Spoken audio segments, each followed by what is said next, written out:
ملیکا سابیروا بالرینی فقیدی تاجیک گلی سری سبتی باله در تاجیکستان بود. ملیکا از شوروی سابق به شهرت رسید که او را به کشورهای غربی و در کنار مشاهیر باله جهان بر روی صحنه برد. باله در تاجیکستان در اوج شکوفایی به زیبایی می درخشید که اتحاد شوروی دستخوشی فروپاشی شد. امسال بعد از 2 دهه رکود برای اولین بار گروهی از بالرین‌های جوان تاجیک بار دیگر به اروپا سفر کردند. اما باعث و بانی این اتفاق این بار یک هنرمندی ایرانی است. باله در تاجیکستان قدمت 70 ساله داره. در ایران هم به همین صورت، با این تفاوت که در تاجیکستان یک تئاتر اپرا باله، یعنی این مکانی که ما درش هستیم، 70 سال پیش ساخته شده و از اون زمان رقصنده ها و همینطور خواننده های اپرا در اون فعال هستند. در ایران سابقه به روی صحنه بردن نمایش های رقص وجود داره از دهه 1930، ولیکن ساخت و سازماندهی اپرای تهران که همون تالار رودکی باشه از دهه 1960 صورت میگیره. روی دایره بایستید. روی دایره. نیما کیان وقتی 17 ساله بود از ایران خارج شد. تحصیلاتش را در سوئد در هنرستان باله مادام لیاشوبه شروع و در فرانسه به پایان رساند. در این سالها او با موسیقی ایرانی آشنا شد و شروع به تلفیق موسیقی سنتی ایرانی با باله کلاسیکی اروپایی کرد. ایده‌ای که موفقیت‌های زیادی برای او به دنبال داشت. نیما هرچی بیشتر با این موسیقی کار میکرد و خودش را به زادگاهش نزدیک و نزدیکتر میدید تا اینکه بالاخره سر از تاجیکستان درآورد. من سالهاست راجع به تاجیکستان مطالعه و تحقیق میکنم، راجع به تاریخ رقص تاجیک، باله تاجیک، و میتونم بگم اینجا این وطن دومم میمونه. ما فارسی همه حرف میزنیم، حالا با کمی تفاوت در لهجه، ولی همه به فارسی صحبت میکنیم. من پیامی که دارم به رقصنده ها میدم فکر میکنم که این پیام متفاوت تر از اونیه که به رقصنده های اروپایی میدم. درسته که سازمان باله ملی تاجیکستان خیلی جوانه و راه زیادی رو برای شکوفایی باید بپیمایه، ولی کار کردن با رقصنده های فارسی زبان یک لذت دیگه‌ای برای من داره.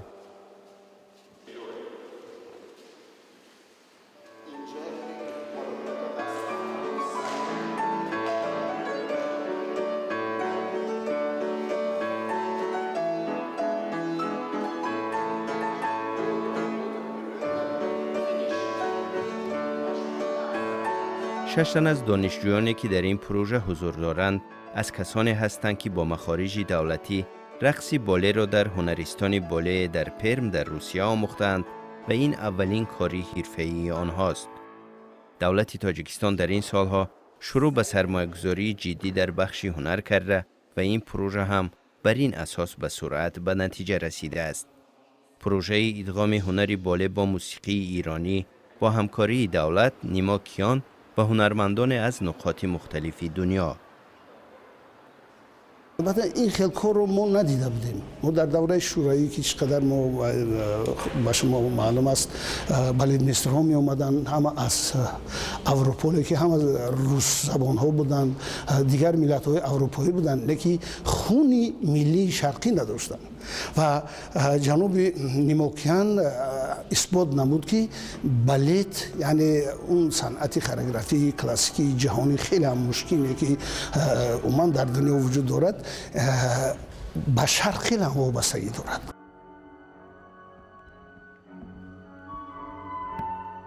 ویس و رامین داستان عشق متقابل شهوانی و افسارگسیخته دختر به نام ویس با برادر شاه موبد به نام رامین هست. ویس در حقیقت در عهد شاه موبد است و سخت از این پیوند ناراضی.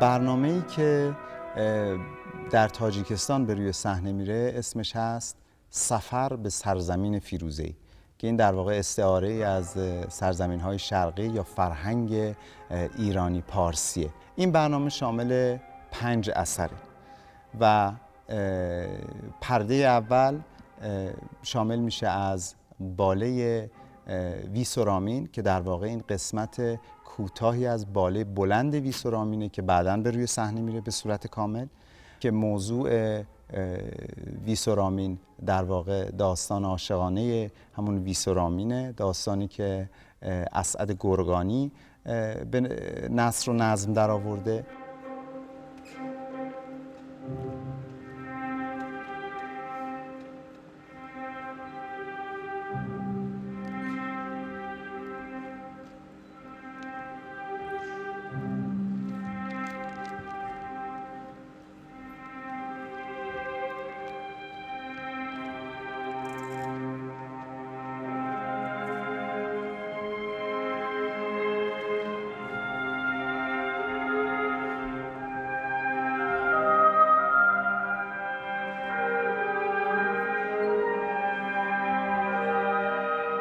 بعد از مرگ ویس، رامین پادشاهی را کنار گذاشته و مدتی 2 سال بر سر قبر او سوگواری می کند تا بالاخره موفق به دیدار ویس در جهان پس از مرگ می شود.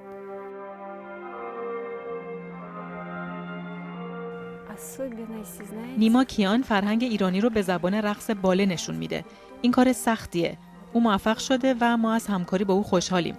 موسیقی ایرانی برای ما مشکله. رقص با موسیقی کلاسیک برامون آسان‌تره. هفته اول ما فقط به موسیقی گوش میدادیم تا به اون عادت کنیم و اونو درک کنیم. ما از ساعت 10 صبح تا 8 شب تمرین میکردیم. هرچند اوایل مشکل بود و دخترها گریه میکردن و از درد پا شکایت داشتن، اما با این همه کار با او برای ما جالب و دلپذیر بود. اما فکر میکنم حالا برای اجرای برنامه آماده شدیم، چرا که حالا بدن، دست و مغز ما با این موسیقی اخت شده. Üçüncü sahne yok. Orada o 5. sahnedir. Sadece 5. Ne zaman her şey olur. زبان ما زبان حرکت، زبان رقصه و گذشته از اون ترمینولوژی رقص یا بال تئاتر به فرانسه است و همه میدونن هر کس از هر کشوری که بیاد با ترمینولوژی بال آشناست و به این خاطر اصلا مشکلی در ارتباط با زبان وجود نداره.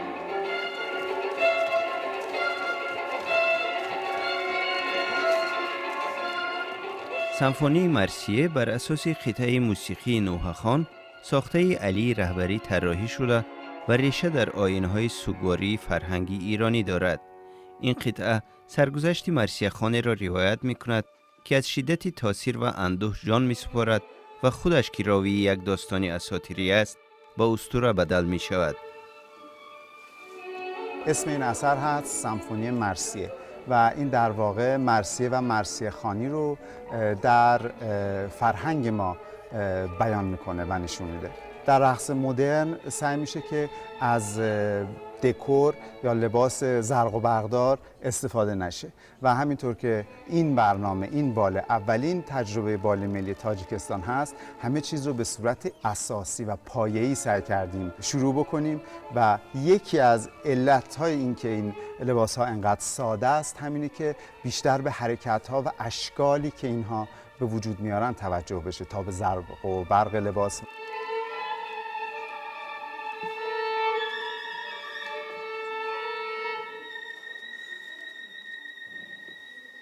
Ну, Во-первых, мы очень рады, что طبیعیه که برای ما این شکل اجرا و موسیقی چیز تازه‌ای داشت. ما زمان کمی برای تمرین داشتیم و برامون سخت اما مفید بود. این اثر در اساس رنگ و بو و محتوای شرقی داره. موسیقی زیبای مردمی و آهنگ و ریتمی داره که باید به اون عادت کرد. رقص کلاسیک با موسیقی ملی اجرا میشه. به نظرم این زیبا و جالبه. ما تازه از مدرسه باله فارغ التحصیل شدیم و دلمون میخواد هنر باله در کشورمون رشد کنه.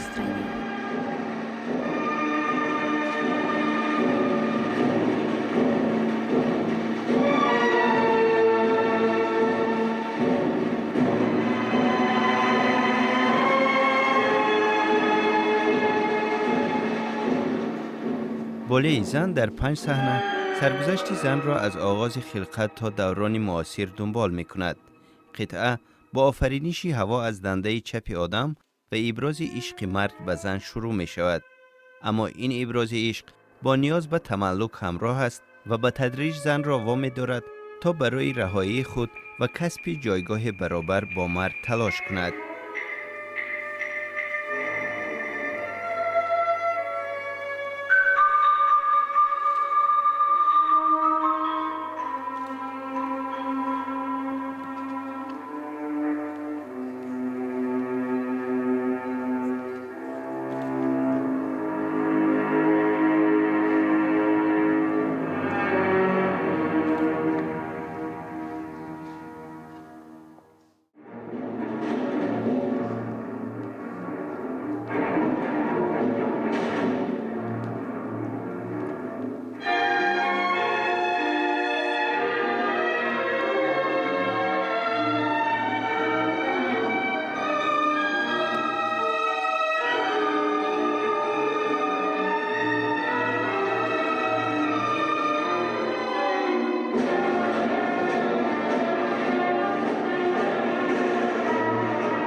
کاری که من کردم که امیدوارم موفق شده باشم، تلفیق تکنیک باله کلاسیک با حرکات ایرانی و موسیقی ایرانی بوده. در آثار دیگه مثل زن، مثل سیمه جان هم همینطور. حتی در باله های مدرنی که به وجود آوردم مثل باغ‌های معلق آرزوهای گم شده و در همین اثر اخیر به نام سمفونی مرسیه، این در واقع موسیقی ایرانی بوده که این یاری رو به من داده و کمک رو به من رسونده که پیامم رو در قالب این موسیقی، در بطن موسیقی ایرانی ولی با تکنیک باله غربی بیان بکنم.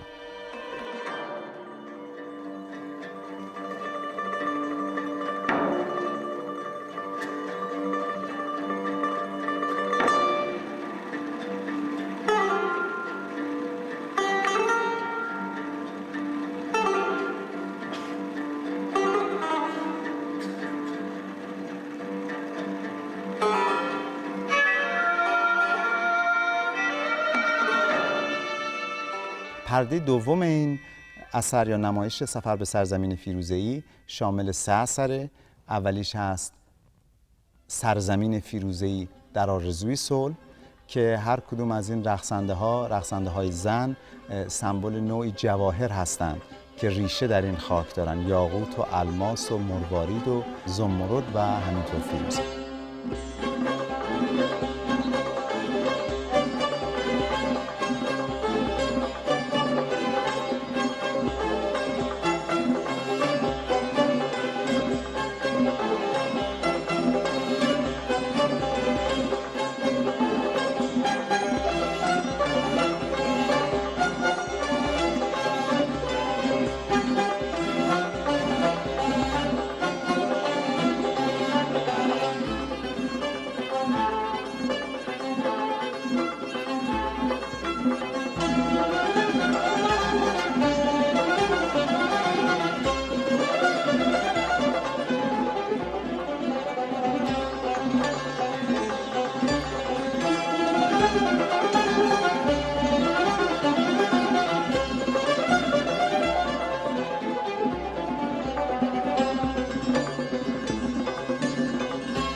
متاسفانه سازمان‌های بالای مختلف در کشورهای آسیای میانه و خاورمیانه میشه گفت غریبه به اتفاق ناشناختن. اگر شما به طور مثال دایرةالمعارف رقص رو، چه اونی که در فرانسه چاپ شده به زبان فرانسه است و چه اونی که در انگلیس به وسیله آکسفورد چاپ شده، صحبت زیادی نیست. از میون تمام این سازمان ها فقط از به طور مثال در دیکشنری یا دایرةالمعارف رقص آکسفورد فقط از باله ملی ایران نام برده شده. با این حال که باله ملی ایران الان 30 خورده سال از بین رفته، ولی باله ملی تاجیکستان، ارمنستان، مصر، آذربایجان سالهای ساله که وجود داره. حالا دوران رکود هم اینها داشتن ولی هیچ وقت از بین نرفته.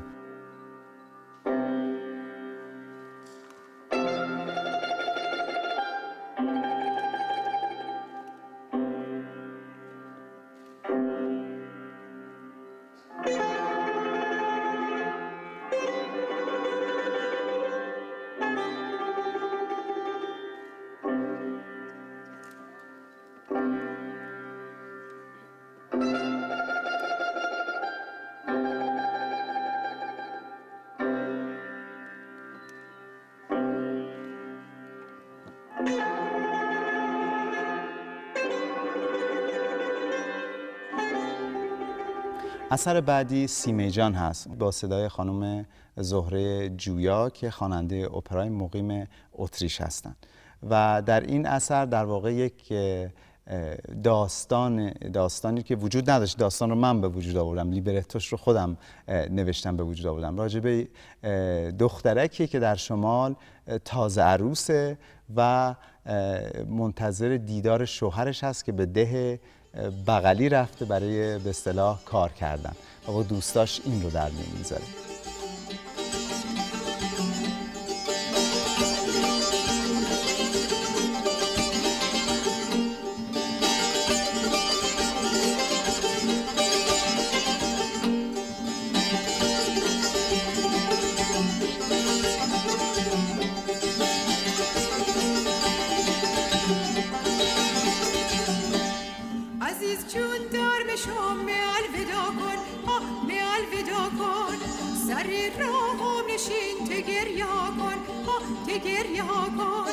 اگر خواهی که من زودتر بیایم زودتر بیایم نماز صبح و شب مرا دا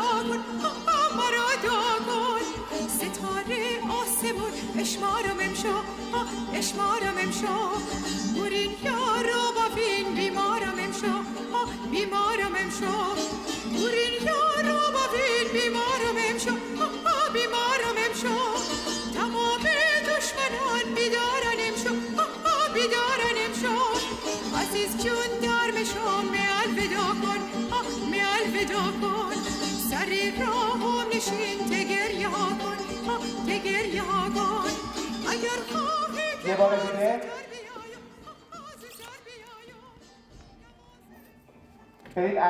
برید عقب فقط در سرش استوب کنید بعد بشینید.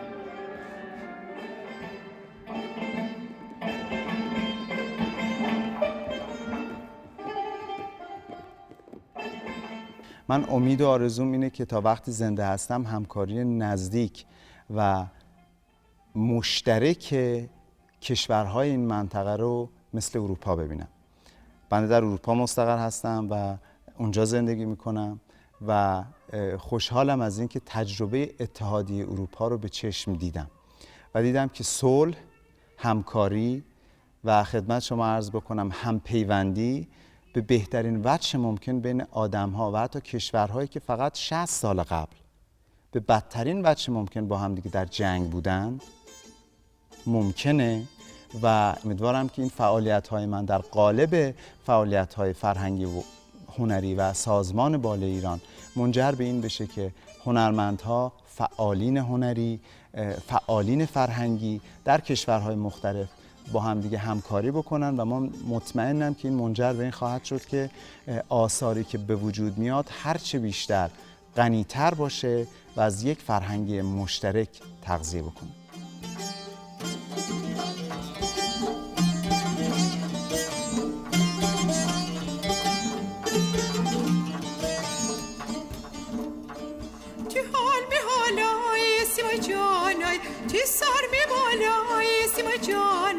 هایتی واسه من لجام باشم لنگرود باشم دیلمان باشم حتی تا بامون بایز بیلی تو بامو میپالی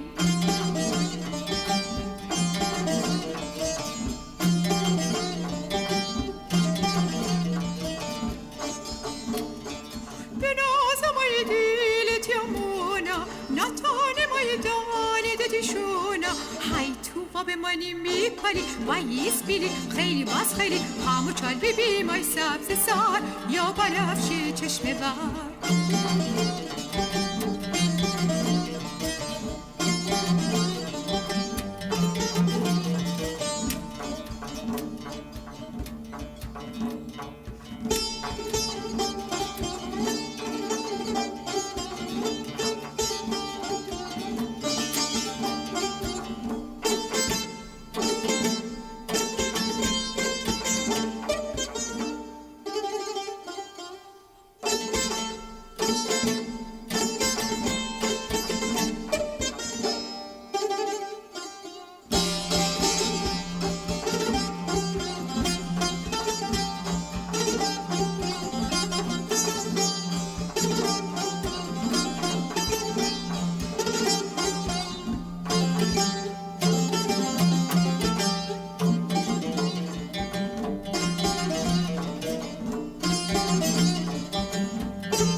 واسه من لجام باشم لنگرود باشم دیلمان باشم حتی تا بامون بایز بیلی تو بامو میپالی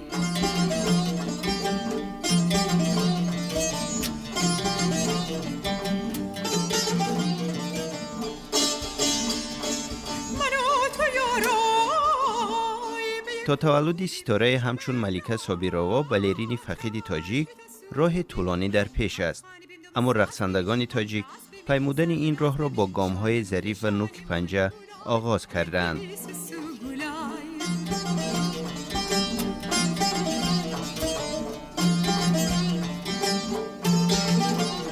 سوسو